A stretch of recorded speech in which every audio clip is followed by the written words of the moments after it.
Bendiciones a todos, les habla su pastor y amigo Luis Boscán, en salud de Maracaibo, Venezuela, en nombre de la comunidad familiar Altares de Adoración y a nombre de las escuelas Eder. Una vez más tengo el placer, tengo el agrado de estar delante de ustedes para enseñar la parashá número 20, que es la parashá Tetzaveh.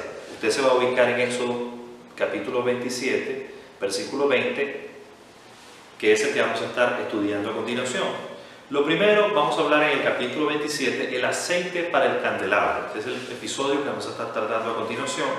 Los versículos son, en el que usted se está ubicando en Éxodo, el versículo 20 al versículo 21. Recordemos que en el tiempo del tabernáculo, específicamente en el que estamos hablando, el tiempo de Moisés, cuando Dios le reveló en el monte el diseño del tabernáculo y cada uno de los artículos que componían el tabernáculo, la menorá necesitaba como su combustible para poder producir esa luz que estaba en el lugar santo, aceite, y es el aceite de oliva. Ese aceite tenía una multiplicidad de utilidades, pero en este caso específico lo necesitaban para la luz porque necesitaba la lámpara un combustible, y ese combustible era el aceite. Recordemos algo muy importante. Cuando hablamos del candelabro o la menorá de 7 brazos, esa menorá era construida a base de martillo, es decir, con el martillo se fabricaba y se le daba forma al metal. Eso lo hacían los herreros ungidos por el Espíritu de Dios para este trabajo y esta labor específica. Una vez el candelabro estaba preparado, estaba listo por el artífice de la obra, entonces tenía su lugar el aceite que se colocaba en cada uno de los pequeños pebeteros para que iluminaran esos 7 brazos y así pudiera expandirse la luz que hoy representa la palabra de Dios, pero que también representa en nuestras vidas cuando tú y yo somos labrados por el Señor por medio de los procesos. Tú y yo necesitamos los procesos de Dios, necesitamos el quebrantamiento que Dios produce moviendo las circunstancias para que las circunstancias nos hagan presión en el buen sentido de la palabra. ¿Qué les hizo presión a los hijos de Israel cuando estaban en el desierto? El desierto se convirtió para ellos en ese martillo que Dios utilizó, como dice su palabra: les hice pasar por un desierto lleno de serpientes, escorpiones y de sed, para saber lo que había en su corazón, si había uno de guardar mis mandamientos. Porque para Dios lo principal no es prosperarnos, para Dios lo principal es revelarse en nuestras vidas, que nosotros nos rindamos a Él, que Él sea el centro de nuestras vidas, y a partir de eso, la Escritura dice: buscad primeramente el reino de Dios y su justicia, y todas las demás cosas serán dadas por añadidura. La prosperidad es una añadidura, por eso dice el apóstol Juan a sus siervos, o a sus hijos, a quien él estaba enseñando. Claro, eso es palabra de Dios y es para todos, pero específicamente él estaba hablando a sus hijos espirituales y les decía: amado, yo deseo que seas prosperado en todas las cosas y que tengas salud, así como prospera tu alma. Así como prospera tu alma, nos está diciendo que la prosperidad externa, que nos habla de que Dios nos quiere ver bien, de que Dios quiere que no nos falte nada, es directamente proporcional a la prosperidad de nuestra alma, que es producto de someterse y obedecer a Dios en medio de sus procesos para que haya crecimiento espiritual. Si no hay crecimiento espiritual, no hay madurez.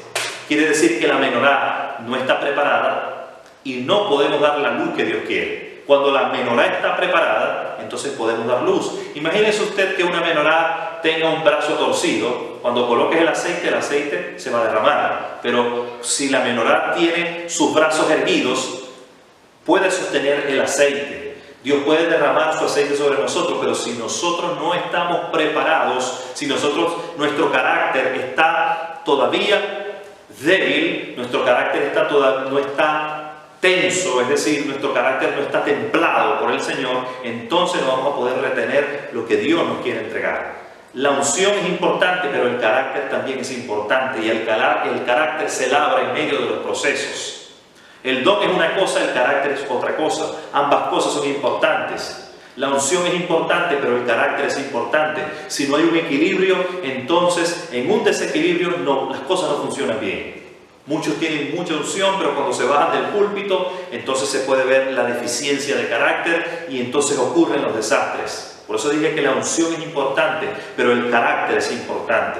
Hubo un tiempo donde se hablaba mucho del carácter, se hablaba mucho de la unción, y la unción es importantísima, la unción es totalmente necesaria. Sin la unción no podemos hacer nada. Dependiendo del Espíritu de Dios y bajo la unción de Dios es que podemos, la única manera que podemos hacer el trabajo de Dios. El nuestro lo hacemos sin la unción, pero con la unción es que tú y yo podemos fluir para hacer el trabajo de Dios. Pero si no hay carácter, ¿cómo sostenemos lo que Dios nos entrega? Si no hay carácter formado, y eso solamente se forma en el buril de los procesos de Dios, eso solo se forma en el horno, cuando Dios nos introduce en medio del horno para formarnos, porque en el calor es donde aún el metal más duro toma la forma que Dios quiere. ¿Y dónde labra el artífice? ¿Dónde labra el herrero las figuras de los metales? Es obvio que las labra en el calor del horno. Así que cuando estemos en el calor del horno, pueblo, cuando tú y yo estemos pasando por procesos que tú dices que son desiertos, que tú dices que es difícil, allí el Señor nos está preparando para luego derramar sobre nosotros esa unción que va a permitir que demos luz. Así que muy importante, el aceite para el candelabro. El aceite para el candelabro era de oliva. Eso es muy importante decirlo. Hay una tradición que es la tradición Ner Tamid. El origen de la tradición Ner Tamid se encuentra en la Torá, específicamente en esta parashá. Dios le ordena a Moisés pedir al pueblo que junten aceite de oliva y enciendan de manera perpetua una lámpara ubicada por fuera de la carpa central del tabernáculo, en cuyo interior se encontraba el arca con las tablas de la Torá. Y a partir de ese momento nuestro pueblo se dedicó a conservar la costumbre de generación en generación de encender esa lámpara de la que estamos hablando específicamente. Este candelabro iluminaba el lugar santo. En el capítulo 28, hablando ya de las vestiduras de los Kohanim, dice el versículo 2: harás vestimentas de santidad para tu hermano Aarón, para gloria y esplendor. Tanto el Kohen Gadol, el sumo sacerdote, como los Kohanim, o los sacerdotes, tenían vestimentas específicas. Ellos no podían salir y no podían entrar del tabernáculo con la misma vestimenta, porque tanto como entraban en el tabernáculo debía ser un tipo de vestimenta, como salían del tabernáculo, y así sucesivamente. Ellos tenían que tener para cada ocasión, para cada tiempo y para cada labor una vestimenta específica que los identificaba. Es muy importante que seamos identificados. El sacerdote tenía la labor y tenía el ministerio de presentar las ofrendas al Señor, y también de pararse en la brecha, es decir, de interceder por el pueblo. Eso es muy importante. Las vestiduras del sumo sacerdote tenían en la parte de los hombros las piedras de ónice. Tenían una especie de sombrero que era la mitra y una lámina de oro o la diadema santa, el efod y el cinto. Tenían el manto azul y tenían la túnica blanca. Estamos hablando de que estamos hablando de la vestimenta del sumo sacerdote. En primer lugar, la vestimenta del sumo sacerdote tenía lo que se denomina el pectoral del juicio. El pectoral del juicio tenía unas piedras preciosas.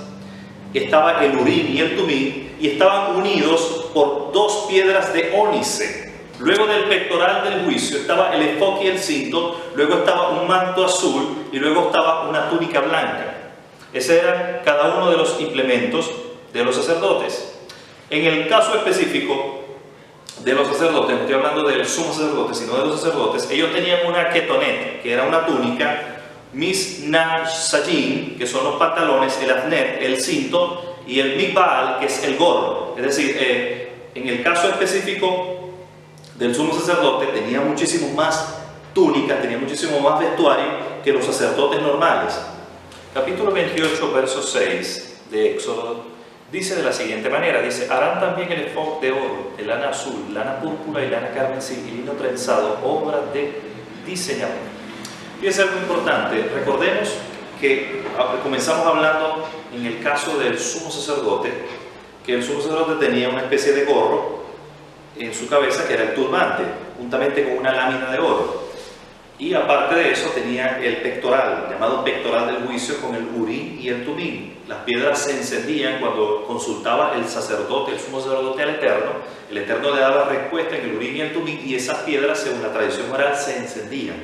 Pero debajo de ese pectoral, como dijimos anteriormente, estamos recalcando, debajo de ese pectoral estaba este efod de oro, de lana azul, de lana púrpura y de lana carmesí, que era una especie de delantal que estaba encima del manto azul y encima del manto blanco. Cada una de estas vestiduras tenían una representación profética en nuestro Señor Yeshua. En el caso específico de las dos diademas que estaban en los hombros del sacerdote, tienen una representación que en cada uno de los hombros el sumo sacerdote estaba llevando los pecados del pueblo. Así como en el pecho, en su corazón, él estaba llevando a las 12 tribus de Israel. Juntamente con él, cuando él iba a interceder por el pueblo, una vez presentaran los sacrificios o él entrara en el lugar santísimo, en Yom Kippur, a interceder por el pueblo. Ahí estaban representados en su corazón las 12 tribus de Israel y en las dos piedras de ónice que tenía en cada uno de sus hombros. El nombre de las piedras de ónice, vamos a leer en el versículo 10, dice 6 de los nombres en una piedra y los 6 nombres restantes en la otra piedra, según el orden de su nacimiento. En una piedra estaban los nombres de Rubén, Simeón, Leví, Judá, Dan, Neftalí, y en la otra piedra estaba Gad, Aser, Isaacar, Zabulón, José y Benjamín. En las dos piedras de ónice, que eran las hombreras que unían y entrelazaban el pectoral del juicio, atrás se hacía una especie de trenza, porque era un delantal. El enfoque era un delantal y estaba unido juntamente con el pectoral del juicio. Este pectoral del juicio estaba en la parte de las hombreras, tenía incrustadas, como dije anteriormente, las dos piedras de ónice donde estaban grabados los nombres de las 12 tribus de Israel, y ahí las llevaba el sumo sacerdote. Es decir, en su cuerpo el sumo sacerdote, en sus vestiduras santas, estaba llevando el nombre de cada uno de los hijos de Israel. Qué tremendo y qué maravilloso es eso. El pectoral del juicio, cuando Aarón se presentaba ante Dios, llevaba sobre sus hombros los pecados de todos los hijos de Israel. Igualmente llevaba sobre su corazón a cada hijo de Israel, representado en cada una de las 12 piedras. Apelando a la justicia y a la misericordia divina, Aarón solicitaba ante Dios el perdón de los hijos de Israel. El pectoral del juicio como testimonio de la justicia divina. Número 1, confirmaba o negaba las palabras alegadas por los litigantes. ¿Por qué se le llama el pectoral del juicio? Porque recordemos que los sacerdotes también fungían en este caso específico como jueces. A ellos se le llevaban también los casos que se presentaban cuando se violentaba algún precepto de la Torá, algún mishpatín, algún juquín. Ellos eran los que Dios estableció, les había dado el Jochma, les había dado sabiduría, les había dado revelación para que ante ellos se ventilaran las causas que cada hijo de Israel les presentaba. Y entre otras cosas, hemos estudiado a través de la tradición oral que ellos respondían con el Urim y el Tumim, aparte de la sabiduría que Dios les había entregado y su conocimiento específico de la Torá. El Urim y el Tumim eran las piedras que estaban subdivididas dentro del pectoral del juicio, y allí esas piedras se iluminaban. Algunos dicen que formaban algunas palabras, algunas letras del Aleph Bet, pero en sí la versión más confirmada acerca del pectoral del juicio era que el pectoral del juicio se iluminaba para dar la respuesta, y entre otras cosas confirmaba o negaba las palabras alegadas por los litigantes, el veredicto, la sentencia, la ejecución del castigo capital por azotes o monetario. Modo en que se presentaba a consultar el pectoral del juicio. Cuando había duda con respecto a qué hacer en cuanto a asuntos importantes para la nación, se acudía al sumo sacerdote. Él se volteaba hacia la Shekinah, la presencia divina, y el que preguntaba se colocaba detrás y hacía su pregunta. En el pectoral estaban todas las letras del Aleph Bet. Por esto, el rabí Sheftai Bas dice que las letras se alumbraban. Esto es lo que dije anteriormente, era que se alumbraban milagrosamente. Y obviamente esto se llama el Urim y el Tumim. La palabra hebrea Urim, plural de Ur, significa llamas, luces, y la palabra hebrea Tumim, plural Tam, significa cumplimientos o perfecciones. Es decir, somos perfeccionados a través de la sabiduría, a través de la revelación de Dios. Es muy importante. Hoy en día Hay una representación profética de lo que tú hoy en día, el Eterno, a ti y a mí nos ha entregado. El Urim y el Tumim en nosotros es la revelación del Espíritu de Dios. Cuando Dios nos ilumina su palabra, cuando Dios nos da su sabiduría, su ciencia, su revelación, ese es el Urim y el Tumim, porque en nuestro corazón, en nuestro espíritu, el Espíritu de Dios ha grabado su palabra. Entonces la palabra es revelada por el Espíritu de Dios en nuestro espíritu, y ahí tenemos la respuesta profética de parte de Dios. Así que cuando nos consultan, nosotros debiéramos tener el nivel de jueces, no para juzgar con la vara de la carne, sino para juzgar con el consejo de Dios del Espíritu. Hoy en día necesitamos hombres sabios que no juzguen por su naturaleza humana caída, sino que juzguen por la vara del Espíritu de Dios, porque la vara del Espíritu de Dios no destruye. La vara del Espíritu de Dios es autoridad divina. La vara del Espíritu de Dios es el consejo eterno que Dios ha entregado en el corazón de sus siervos y en el corazón de sus hijos. Así que eso es lo importante, que tengamos en cuenta esa situación. Tenemos, en el caso específico, hablando de las vestiduras del sacerdote, las granadas. Y estará sobre Aarón cuando ministre, y él oirá el tintineo cuando entre en el lugar santo delante del Eterno y cuando salga, para que no muera. Las campanas se colocaban en el efod. Estas campanas eran un anuncio. Cuando él entraba en el lugar santísimo, se sabía que él estaba vivo y que Dios había aprobado su ofrenda en el lugar santísimo, porque se escuchaban las campanas. Imagínense que no se escucharan las campanas. Sería terrible, porque no escuchar las campanas significa que el sumo sacerdote no estaba preparado para ministrar en el lugar santísimo y cayó fulminado por la santidad y la presencia de Dios. La placa frontal, versículo 36 al 38, y las demás vestiduras, del versículo 39 al 43. Cuando hablamos de la lámina de oro sobre la mitra, que era el gorro o el turbante que estaba sobre la cabeza del sumo sacerdote, eso nos habla de la santidad, específicamente hablando, santidad al Eterno. Otra cosa específica que se plantea en el capítulo 29, verso 2, es los panes sin levadura. Los panes sin levadura que eran amasados con aceite y hojaldres sin levaduras untados con aceite, que se utilizaban en la mesa de los panes de la proposición. Esos panes sin levadura, había 3 tipos de pan sin levadura hechos de trigo, pero preparados de diferente manera. El primero que se menciona es lejen masó, el cual se horneaba un poco y después se freía con aceite. Y en sí, habían estos tipos de panes que se presentaban delante del Eterno Dios. El capítulo 29, verso del 1 al 9, nos habla de la consagración de Aarón y de sus hijos. Dice el versículo 4, después harás que Aarón y sus hijos se acerquen a la entrada de la tienda de reunión y los lavarás con agua. La palabra hebrea para lavar es rajá, es decir, los hijos de Dios que Dios ha llamado para ministrar delante de su altar, para presentar delante de Dios, para presentarse delante de Dios como ofrenda y sacrificio vivo y olor fragante, y ejercer uno de los 5 ministerios que nos enseña la palabra, apóstol, profeta, evangelista, pastor y maestro. Necesitamos que la palabra nos limpie, que la palabra nos forme, que la palabra traiga sobre nosotros sabiduría, que seamos formados por ella, que seamos instruidos por ella, que seamos limpiados por ella cada día, porque solo la revelación de Dios es la que permite que tú y yo seamos limpiados, que es la que permite que tú y yo seamos libres, porque la Escritura dice que conoceréis la verdad y la verdad os hará libres. En este caso específico no iban los sumos sacerdotes, no eran consagrados sin un lavamiento de agua, específicamente hablando. Estamos hablando acerca de los preceptos de consagración del sumo sacerdote y de los sacerdotes. Recordemos de lo que venimos hablando en relación a la consagración de los sacerdotes.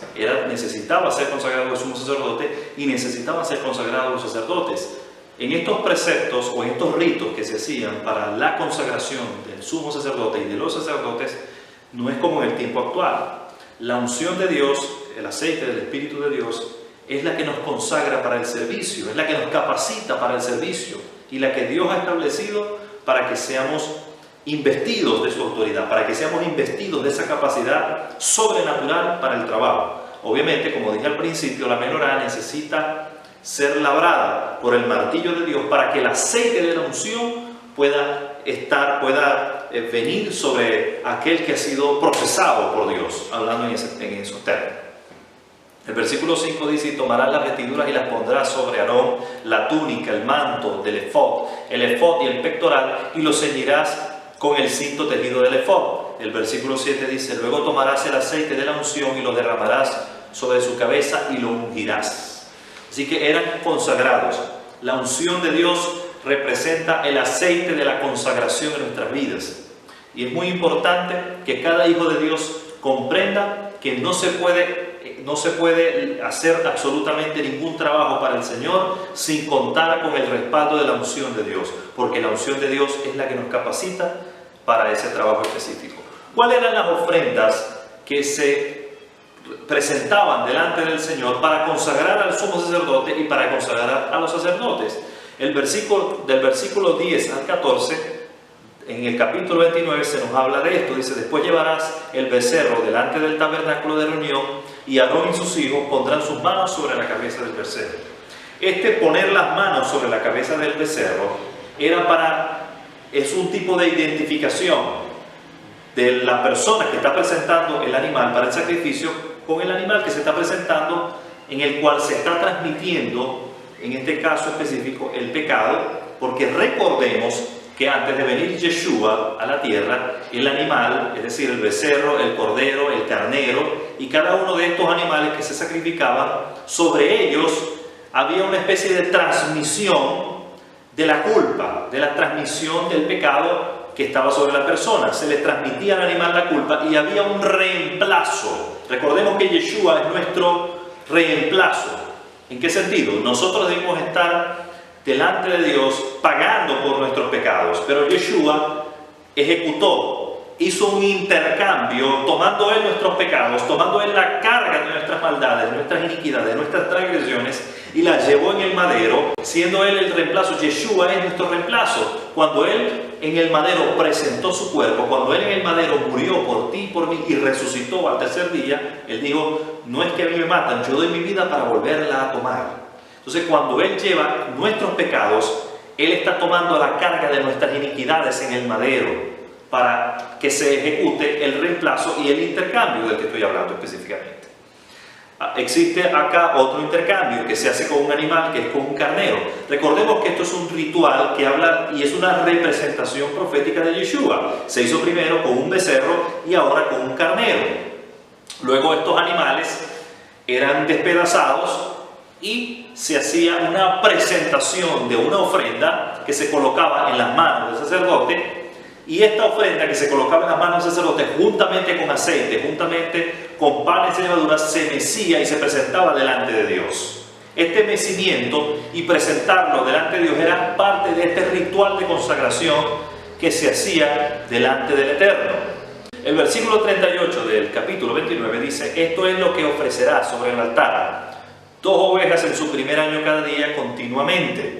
Y el 39 dice: ofrecerás uno de los corderos por la mañana y otro cordero lo ofrecerás al atardecer. Es decir, esto no elimina absolutamente lo que es la ofrenda diaria, ni tampoco si en ese día se celebra Yom Kippur o si en ese día se celebra otra festividad, hay que hacerlo todo junto. Es decir, ellos tenían que hacer los sacrificios de la festividad de los tabernáculos, de la festividad de Pesach, de la festividad, y si es Shabbat, también hay que hacer los sacrificios del Shabbat. Entonces imagínense que haya un día en el que había que consagrar a los sacerdotes. Entonces había que hacer sacrificios de animales por la consagración de los sacerdotes: un becerro, los carneros, había que hacer sacrificio por la ofrenda diaria, el cordero por la mañana y el cordero por la tarde. Había que hacer sacrificio por la festividad de los tabernáculos, y había que hacer sacrificio, si era un gran Shabbat, había que hacer sacrificio por el Shabbat también. Entonces hay que sumar cada uno de los sacrificios que se pueden hacer en un día, pero pueden ser una cantidad bastante numerosa de sacrificios por causa de cada uno de los elementos y de cada uno de las festividades y de los eventos especiales que se están presentando delante del Señor. En el capítulo 30 se nos habla del altar del saumerio o el altar del sacrificio, versículo 1 al 6. El versículo 3 dice: lo revestirás de oro puro, su techo, sus lados, el derredor y sus cuernos, y les harás unas diademas de oro. El versículo 6 dice: pondrás el altar delante del velo que está junto al arca del testimonio, delante del propiciatorio que está sobre el altar, el arca del testimonio, donde yo me encontraré contigo. hemos hablado ya de la menorá, específicamente del candelabro de 7 brazos, hemos hablado del aceite que se colocaba en esta menorá, de las vestiduras sacerdotales del Cohen Agadol, del sumo sacerdote y de los sacerdotes, y ahora hablamos específicamente de otro artículo dentro del lugar santo, que es el altar del altar de incienso. Este altar de incienso debía encenderse y representa nuestra adoración. Nuestra alma debe involucrarse en la adoración. No solamente nuestro espíritu, nuestra alma es una parte muy importante, como el asiento de las emociones, el asiento de nuestros pensamientos, el asiento de nuestra voluntad. Nuestra alma debe involucrarse, y si está en rebeldía debemos someterla.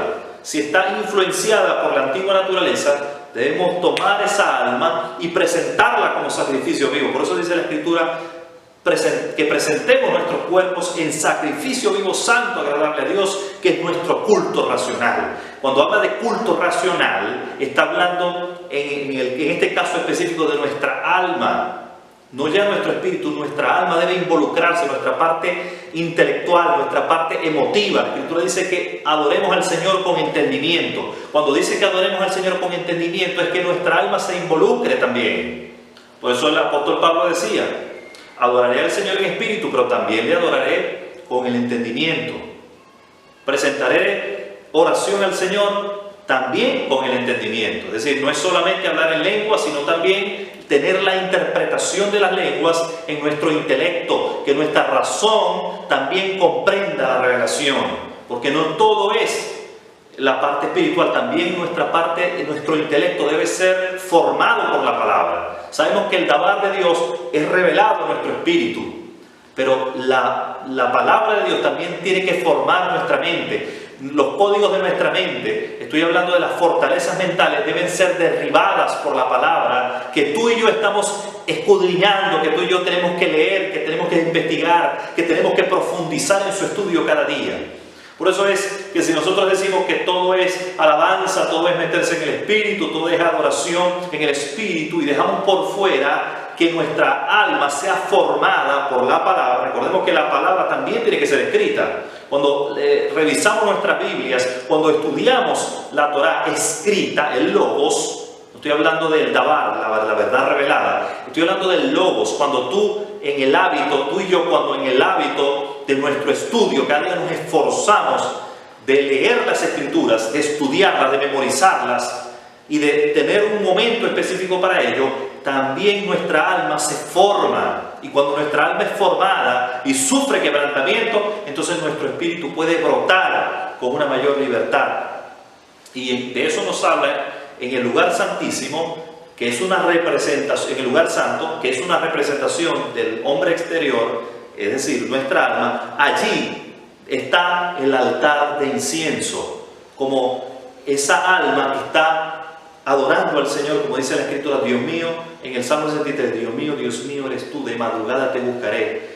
Mi alma tiene sed de ti, mi carne te anhela. En tierra seca y árida donde no hay agua, para ver tu poder y tu gloria, así como te miraron en el santuario. Dice: mi alma tiene sed de ti, mi carne te anhela. Eso es el altar de incienso encendido. Eso es el altar de incienso en su función. Fíjese que el altar de incienso está encendido, y el altar de sacrificio están los animales que estamos presentando delante de Dios. Así que nuestro cuerpo y nuestra alma deben involucrarse en la adoración, no solamente desde el lugar santísimo, que es nuestro espíritu renacido, sino también nuestra alma en el altar de incienso de la adoración, y nuestro cuerpo en el altar de sacrificio, de presentarnos por entero, todo nuestro ser, espíritu, alma y cuerpo, para venir delante de Dios en adoración y para venir delante de Dios con acciones de gracias, como está escrito en los Salmos. Bendiciones para ustedes.